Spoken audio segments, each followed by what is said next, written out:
Good morning, everyone.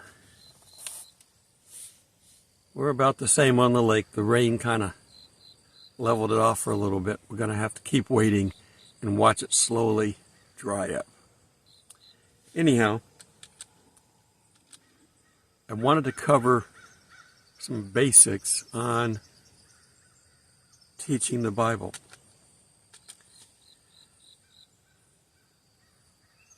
We're told repeatedly in the Bible that baby Christians need to be fed with milk. Real babies can't be given hard food. You got to give them soft food.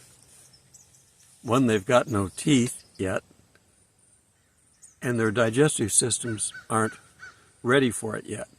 They're ready to digest food, but not complex food. So we have a whole long little bottles that you can feed them with. I haven't had those for a long time. And if I remember right, they didn't taste too bad, but bland, no seasonings, no chipotle sauce, nothing. So you just kind of give it to them, and looks about the same going in as it does coming out. All right, so you're feeding new Christians easy to understand, non-complicated, non-threatening in your teaching. Don't jump to the book of Revelation and try to scare them to death. Hellfire and damnation really doesn't work at any level, but that's for adults only. And you might warn people if you're going to teach something like that. But as far as new Christians, you need to start off with easy to understand readings. I'm going to read a couple of verses here just to set the stage. 1 Corinthians 3:1. And I, brethren, could not speak to you as to spiritual people, but as to carnal, as to babies in Christ. Now he's talking to Christians, and he couldn't talk to them as established Christians. He had to talk to them as baby Christians. And the world is even worse. The Spirit of God is our interpreter for understanding what we're reading. If you're not a Christian and you try to read the Bible, you won't understand it. The parables were not understood by the common people that weren't seeking God. Verse 2, I fed you with the milk and not with solid food until now you are not able to receive it. And even now you are still not able. So he's talking to the Corinthians. Corinth is, it's part of Rome. They've got their gods. They know Rome has a bunch of gods. So they know about, quote, God, but not the God. Hebrews 5:12. So by the time you ought to be teachers, you need someone to teach you again the first principles of the oracles of God, and you have come to need milk and not solid food. So even as teachers, we need to take in proper nutrients of the Word so that we can teach it. Now with the Spirit will guide you in what to say. The Spirit guided the writers of the Bible what to say. There are 99.9% accuracy of the Bible. A lot of the problems that we've had in the Bible as far as translations and things like that have been fixed. So when they say the Bible is not believable, in the past there may have been passages here and there that might have had trouble, but the overall Bible has been solid. This is why they removed, I guess it's probably into the 19th century, they removed the Apocrypha. It's got some good teachings. The book of Ezra is good, but there's some inaccuracies in it because it was not an inspired book. If you want to add it to your reading, go ahead. You can also read a lot of the commentaries for what went on back then. Again, Josephus or any of these others that wrote about it, but understand They were not inspired by God, and they had motivations. If you're writing for the government, your motivation is to please the government, not the people. So, stick with simple gospel messages. The book of John is a good place to start, to introduce people to who God is. John explained to him who John was, but he was the closest to Jesus. Now, he did write the book of Revelation, but you don't need to go into all the details. Paul has good teachings for beginners, but again, have yourself a plan. Now, if you want to find out how to teach, there are a number of places out there you can get stuff. I got some information off of Tyndall.com, but there's other places out there that have study guides and plans. You want to get the people involved. You want to teach baby Christians or non-Christians the same way as you would teach children. You don't have to talk in baby talk. That's not what I'm talking. Children are smarter than most adults give them credit for. So talk to them one-on-one. Don't talk down to them. But in non-believers are the same way. However, you don't want the material to be too complex. And you want to engage them. Give them a verse. Talk about it. Ask their opinion, what they think it means. That's how you get people involved. And people want to know about God. They're going to see God in you and want to know why you're so happy and want to know about it. So if they're already inquisitive, then be ready to have stuff for them. I carry tracts around because I can't remember the memory verses well enough.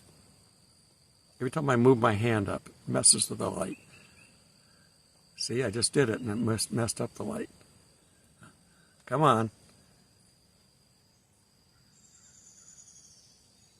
I've got a light in here that should be bright enough to handle this. I don't understand. I know it's bright behind me, and I'm constantly fighting that. Oh, well. Okay. So when you get together and you've got a brand new class with beginning Christians and may even have some non-Christians, you don't want to jump into the deep end of the pool. You might have a song or something, but nothing complicated. They've heard Kumbaya. We sang that in the boot camp. But don't get into the blood of the cross or any of the other complicated. You can do Amazing Grace. People have always heard that. But keep it simple. I know this is sort of non-religious, but the KISS principle. Keep it simple. And I won't say the last word. But in any case, they have to be able to take it in. They have to be able to digest it, process it, and make a decision. And even after they make a decision, even with the Spirit of God in them, they don't know how to let the Spirit of God lead yet. So you still got to keep it simple until they start advancing. So, if you've got Bibles to hand out to new Christians, that's a good way to start. New Testament, of course, you get the little handouts. I mean, we had little Bibles like that got handed out, like I said, even in boot camp. Because there were pastors there that were helping out. Because we had a Sunday service. It was a generic service. It wasn't, Baptist or anything like that. But it was a generic service, and there were songs to get people into that. I don't think the military does that anymore. I don't know. You'd have to tell me. If you've been to boot camp, let me know recently. Let me know if they did this. I'm talking 50 years ago. Now, they still treated you like dirt, because that's what they're supposed to do. Our company commanders, which were the equivalent of a drill instructor, if you've watched An Officer and a Gentleman, Louis Gossett played a really good drill instructor. And yes, they would be vulgar and things like that. They're in your face And the whole purpose of boot camp is to teach you to follow orders unconditionally. Because they're going to tell these people eventually, these young men and women, to go into the face of the enemy and start shooting. You don't want them questioning it. Okay. So you open your Bibles, you talk about it. Ask some people to talk about their spiritual journey if you've got anybody that's a Christian. Even new Christians can do this. I've told you my story. I went to church before I became a Christian. I went to many different churches. My mom was trying to find a place for me, knowing that I had a desire for that, and I'm sure inspired by God. She sent me to different churches. If they had a program to keep me busy, especially during the summertime. I mean, I've been to Christian churches. I've been to Catholic churches. I've sat through catechism for a while. Started learning some of that. I even got to a synagogue. Started learning the alphabet. But I wasn't a Christian yet. It wasn't until I went in the military and went to school in the, at that time, a good place, the San Francisco area. And we would go into San Francisco. We'd take a bus in. The military had buses going back and forth constantly. We'd go in there and we'd, tour the city as tourists. It was a beautiful city. They're destroying it as fast as they can now. I wouldn't recommend going to San Francisco.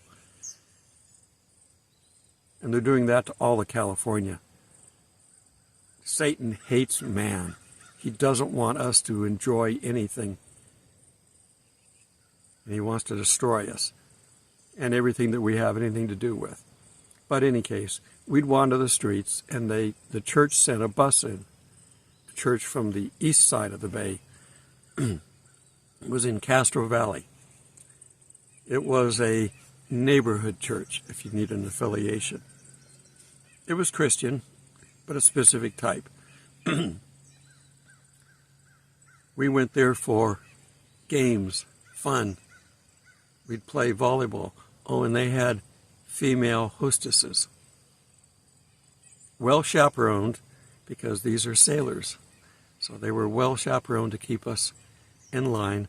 But all the events were organized. It was, you did this, and then you did this, and then you did this. So there was no varying from it, other than maybe a couple of, they'd change songs, they'd change maybe games that we play.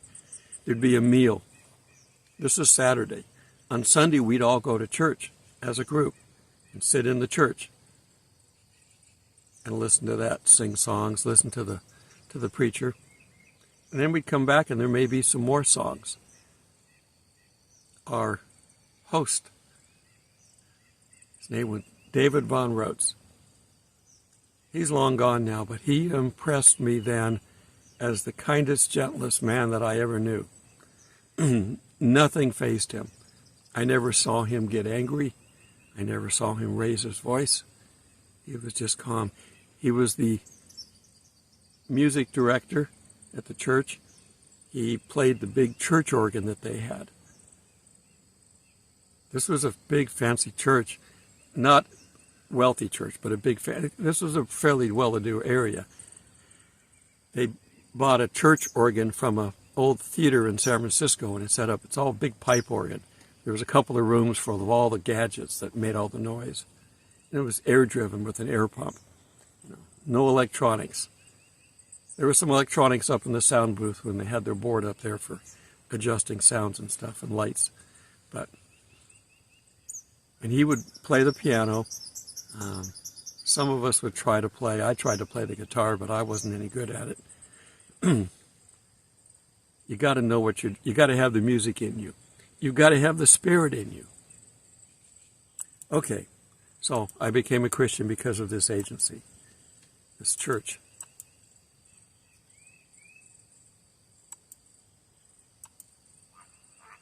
There's some examples in here. I was kind of just browsing through these.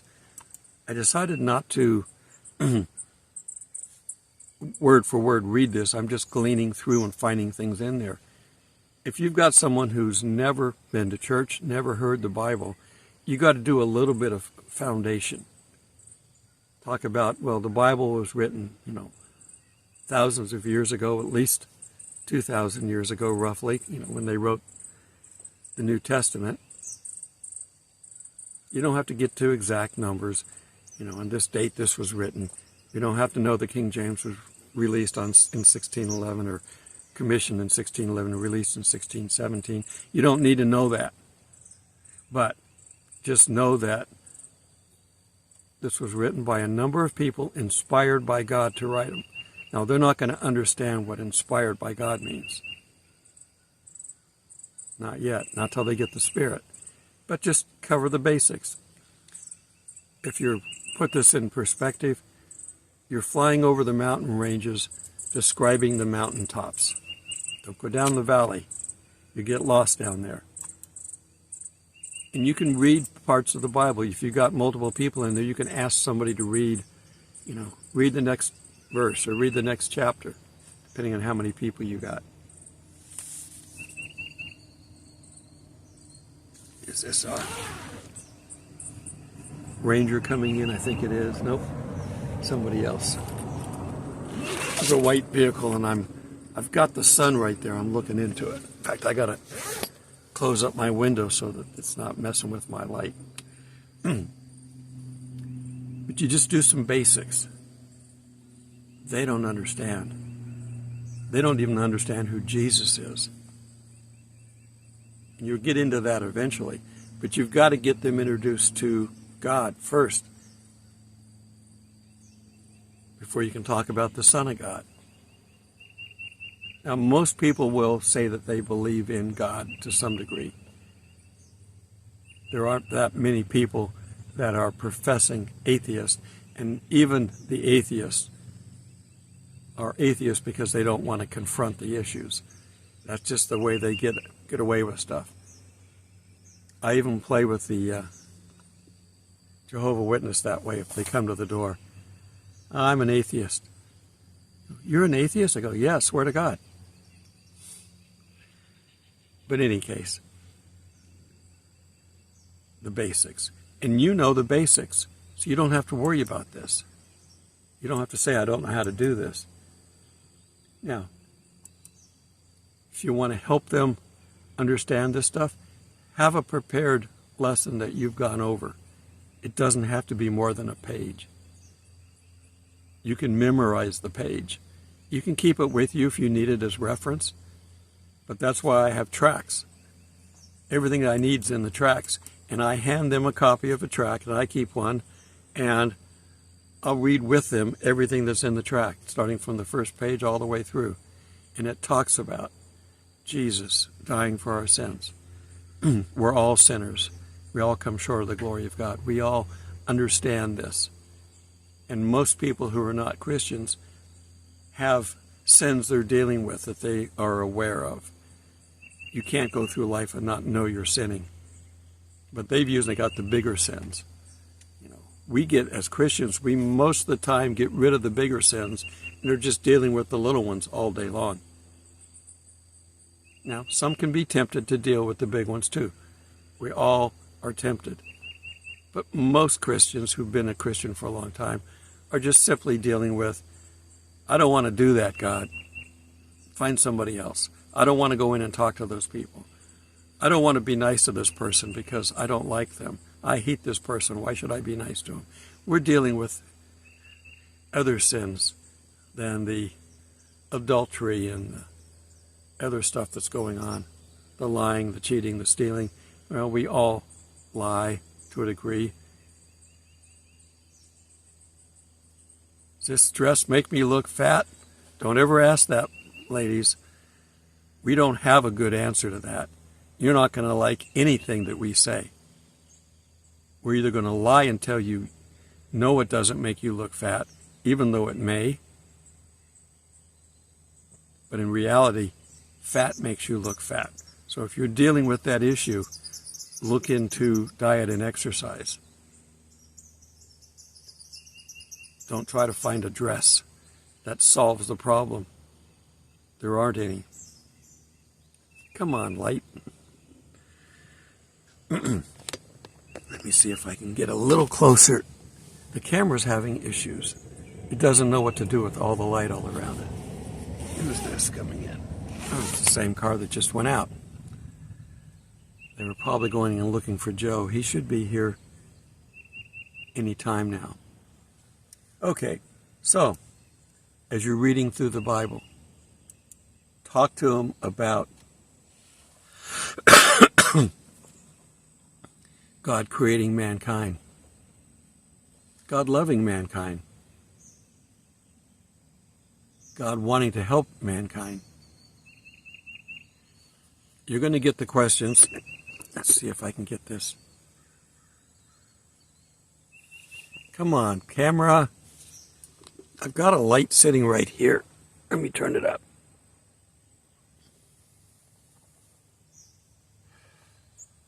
Supposed to balance out the light. Come on, there we go.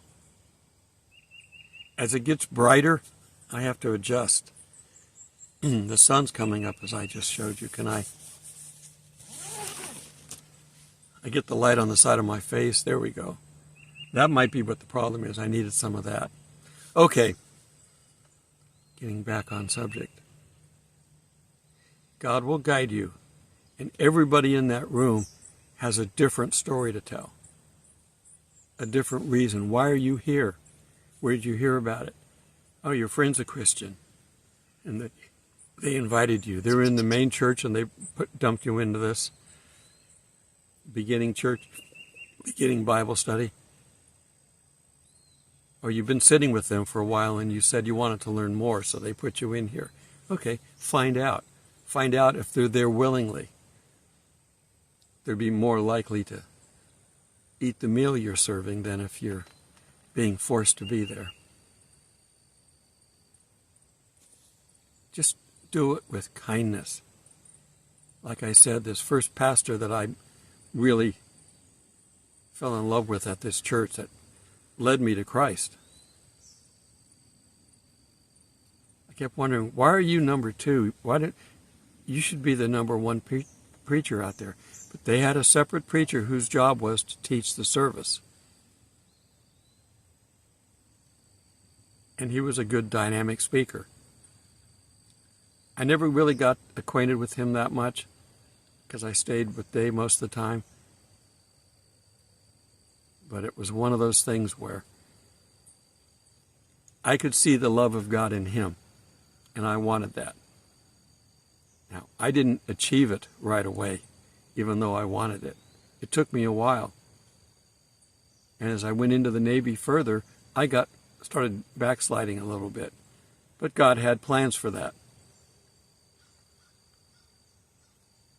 My little department that I was in, my electronic department on the ship, they needed someone to go pick up the mail from the little post office on the ship. Why is this light doing this?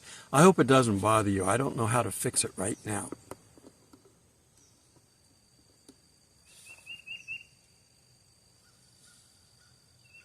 I don't know why it's doing that. Maybe this phone has been acting up lately, and this may be part of it.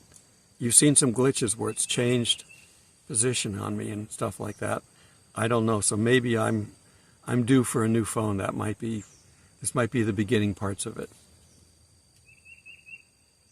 But anyhow, to deal with my issue of starting to backslide on, I'm in a ship full of some 100 some odd sailors on this ship, but I had to go pick up the mail.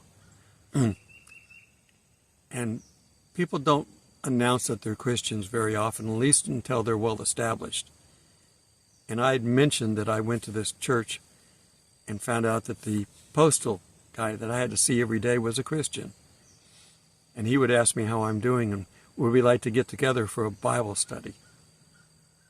Well, eventually I conceded because there's not a whole lot to do on a ship. And we found that there were 4 of us on the ship that were professing Christians. And this led to the rest of my time in having Christ involved in everything that we did, which was great. God will look out for you, but you've got to make that connection first. You've got to plug God in, that empty socket that we have that needs something that only God can supply.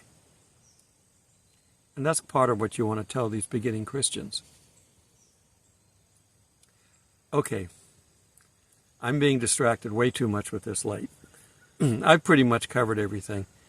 You don't want to go bull in a china shop with new Christians. You got to feed them pablum. You got to feed them baby food. Now, you may not eat baby food with them. You may have a meal before you go in there. But when you get in there, you're all going to enjoy baby food. It's still about God. The stories are there. The story of his birth, things like that you can cover. You can go back to the Gospels for that. John is merely a story of God. John had a really good idea of who God was. The Gospels will teach you about Jesus. Paul will teach you how to be a Christian. Just don't start with the genealogies if you're going to go to Matthew. Jump into the Christmas story, or take him to the Sermon on the Mount or something, where he's feeding people and teaching. Don't read them the parables unless you explain the parables, because they won't understand them. All right. Share Jesus in this time that we have left. You don't have to win souls. That's never been our job. That's the Spirit's job. But you can help plant seeds. Till we meet in the clouds. God bless.